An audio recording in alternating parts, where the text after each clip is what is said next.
Assalamu alaikum wa rahmatullahi ta'ala wa barakatuh. Jama'a barkamu da warhaka, barkamu da sake saduwa da ku a cikin wannan bidiyon. Kamar kullum dai ni ne naku Bashir Suleiman Abdullahi. A ci gaba da kawo muku muhimman technology da wannan channel din ta Duniyar Mu a Yau TV take yi. A yau ma mun zo muku da wasu sababbin technology wanda na tabbata da su burge mutane da yawa.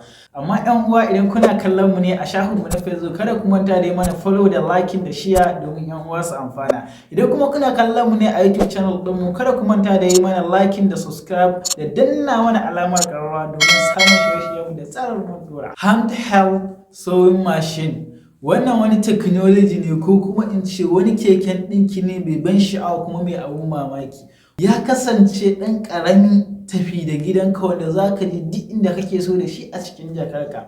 Kai babban abin alfanu ga wannan technology shine misali musamman ga ɗalibai 'yan makaranta wanda suke zaune a irin bodin za ka ga ba teloli irin kayansu sun yaye kuma ba teloli a makaranta wajen da za su ɗinke musu kayansu. To amma wannan zai kasance zai ba su dama wanda ɗan yaga ka na makaranta za ka ɗinke shi. Kai babban abin burgewa ga wannan keken shine batir ake sa mai wanda da ka sa za ka yi ɗinkin ka cikin kwanciyar hankali.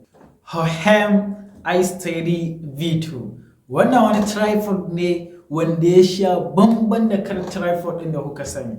Wannan tripod ɗin dalilin da ya sa na ce ya sha bamban da kada wanda kuka sani ya kasance ne yana amfani da motsin mutum ta yadda duk inda mutum ya yi shi ma zai ringa juya da kanshi ba tare da wani ya riƙe ma yana jujjuya ma shi ba in kana irin bidiyo na ɗan yawo ɗin nan. Wannan tripod ɗin zai baka dama ne ka ajiye shi a gu ɗaya ta yadda in kana bidiyo duk inda ka je da kanshi zai ringa juyawa yana bin ka duk inda ka yi. Kuma ƙarin abin burgewa da wannan tripod ɗin shine da hannunka za ka ringa sarrafa shi. Misali in kana so ka tsaye da shi ko kuma kana so ka yi flying ɗin shi kawai za ka yi amfani da hannunka ba tare da ka taɓa shi ba ko da kana nesa da shi zai ringa tsayawa ko kuma ya kanga fly ɗin shi zai ringa yin fly da signing ɗin da hannunka ka ba shi. Smart Halo 2 wannan wani technology ne wanda zai ba masu amfani da kekuna dama wajen su yi amfani da kekunan su kamar masu mashin. Wannan technology ya kasance ana connecting din shi ne da waya wajen amfani da map a jikin shi ta yadda zai nuna ma hanya zuwa duk inda za ka a jikin shi ba tare da kana yi kana zaro wayar ka ba.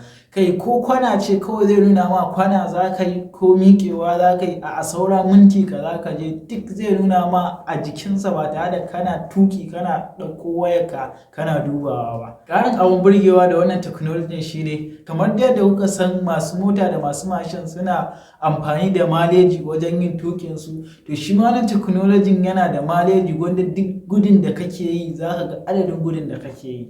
A daidai nan ne muka zo ƙarshen wannan bidiyon. Yan uwa idan kuna kallon mu ne a shafin mu na Facebook kada ku manta da yi mana follow da liking da share domin yan uwa su amfana. Idan kuma kuna kallon mu ne a YouTube channel din mu kada ku manta da yi mana liking da subscribe da danna mana alamar ƙararrawa domin samun shirye-shiryen mu da zarar mun dora. Muna buƙatar kowa ya ajiye mana ra'ayinsa a comment section.